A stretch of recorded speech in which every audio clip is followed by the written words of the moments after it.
Be before you long. The word today is going to come out of the 6th chapter of the book of Isaiah.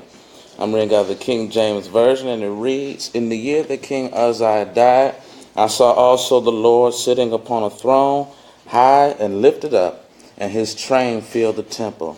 Above it stood seraphims, and each one had 6 wings. With twain he covered his face, and with twain he covered his feet, and with twain he did fly. And one cried unto another and said, Holy, holy, holy is the Lord of hosts. The whole earth is full of his glory.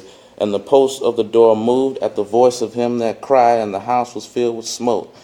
Then said I, Woe is me, for I am undone, because I am a man of unclean lips, and dwell in the midst of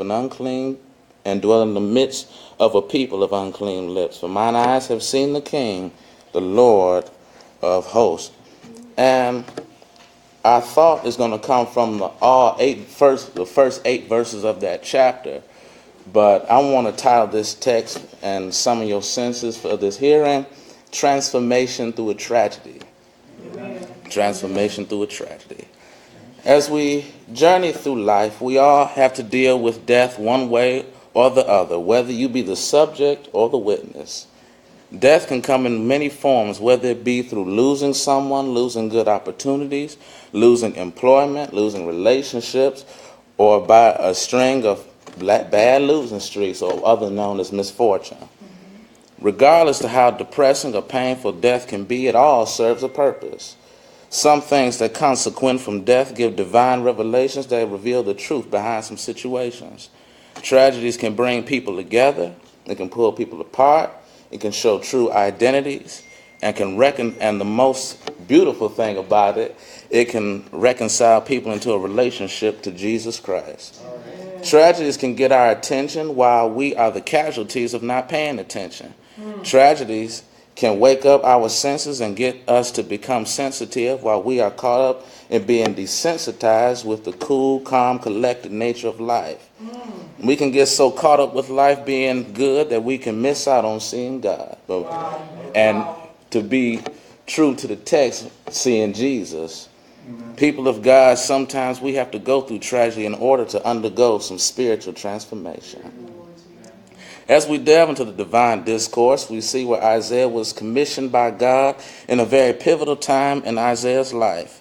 Isaiah refers to the pivotal period as the year that King Uzziah died.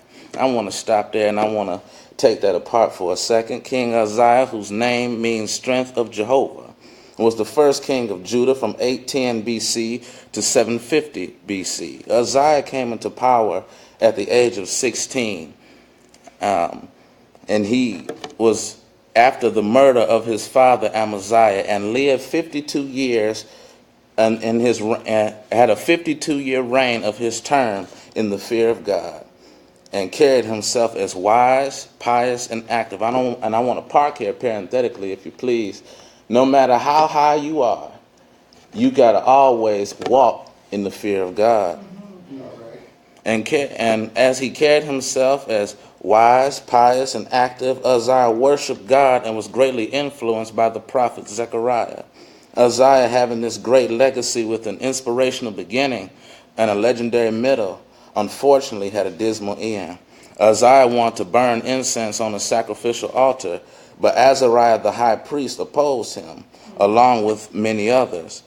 Uzziah was angry with their opposition and proceeded to burn incense on the altar, but suddenly he was stricken with leprosy. Uzziah had a good start, had a good legacy, but because of his disobedience, he had a dismal and depressing end. That's in 2 Chronicles 26, 16 through 23. And I'm going to come back later and do that. That's going to be when disobedience brings destruction. In this same verse of scripture, we find the word I. I is the first person singular and the subject pronouns in regards to English grammar. We must first understand who this I is when we approach this text. When we approach this I, we come in contact with a young man by the name of Isaiah. Isaiah was the son of Amos, who also, according to the Jewish law, was the brother of Amaziah, King Uzziah's father. Therefore, in approach to this text of scriptural focus, Isaiah was first cousin to King Uzziah. and was possibly ranked in high prestige, be it that he was the son of the king's brother and first cousin to the current king Uzziah. Isaiah was in prominent position, but undergoes a spiritual transformational procedure in a seemingly pessimistic pivotal period. Isaiah said at a moment where he saw the death of his first cousin and leader King Uzziah that was not the only thing that he saw. He said that he saw the Lord. People of God, when tragedy strikes and upheaval arises, what else do you see? Many times we can see only our unfortunate situations and a tumultuous turning point of tragedy.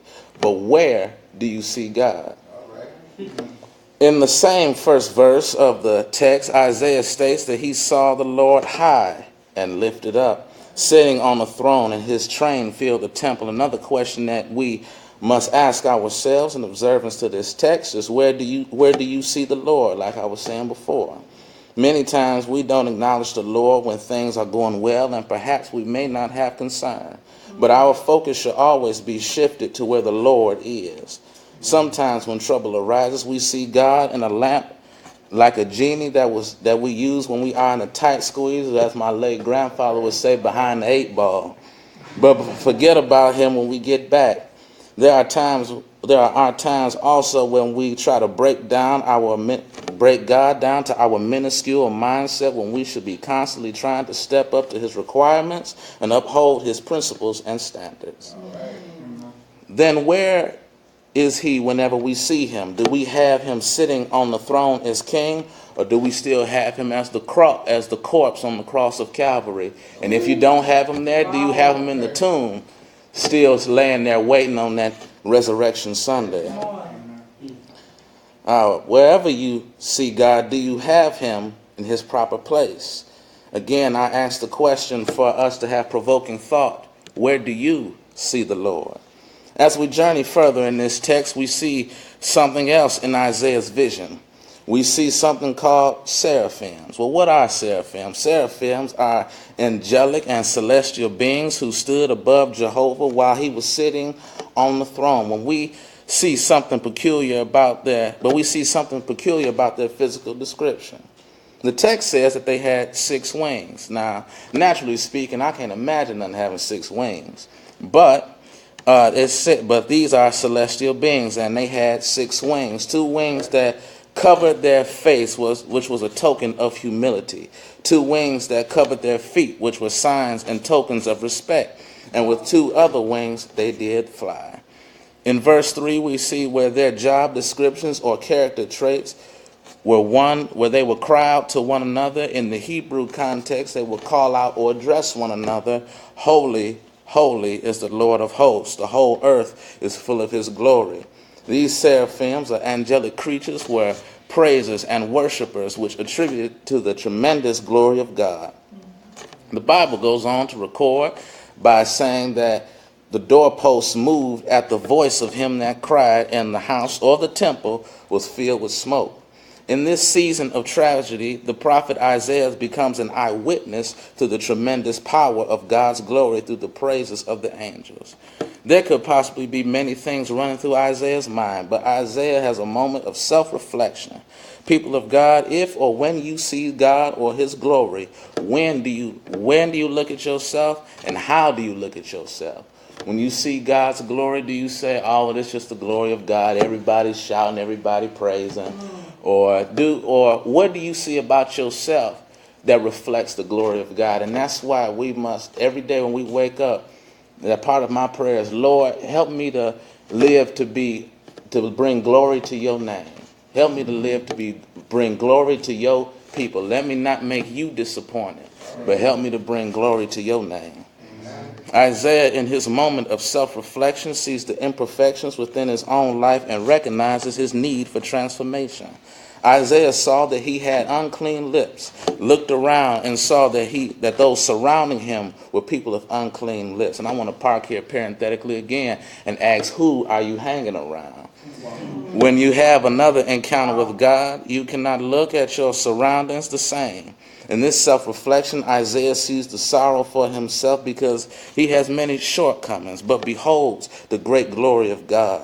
When you have had an encounter with God, you see him very differently with a different identity. Isaiah saw himself as king of Lord of hosts. In the Hebrew, it means a number of great people.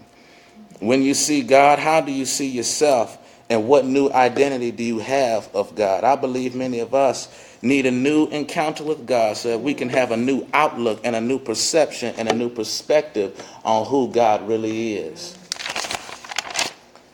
In Isaiah's self-reflection, the act of transformation begins to take place. The record tells us that one of the seraphims flew over to Isaiah with a live coal in his hands. He had taken the coal from the altar by tongs and laid them upon Isaiah's lips. Isaiah said, "Lo," which means behold, for he recognized that the coal had touched his lips, and iniquity had been taken away, and sin has been purged. Sometimes the Lord has some things to burn us in order to burn away the wrong in our life.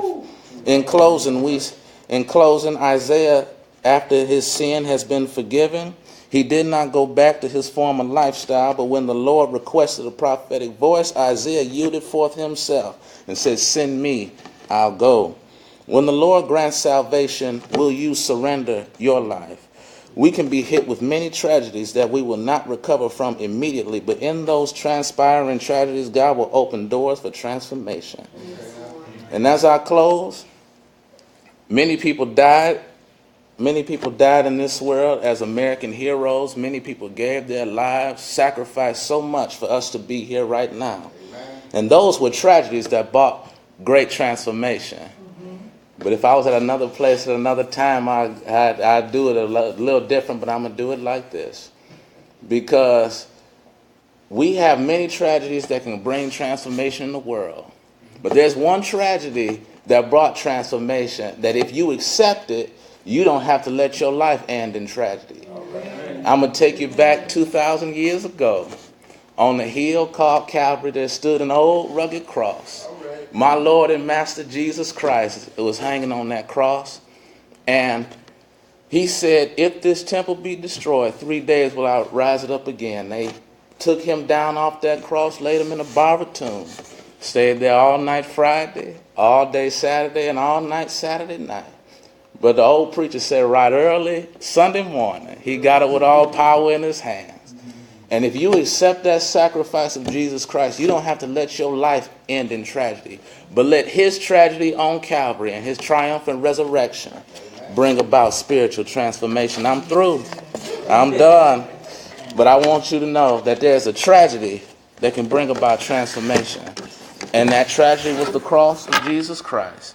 And let it transform your life every day. Paul says that the cross of Christ is foolishness to them who are perishing, but it's the power of God for those that are saved. God bless you and amen.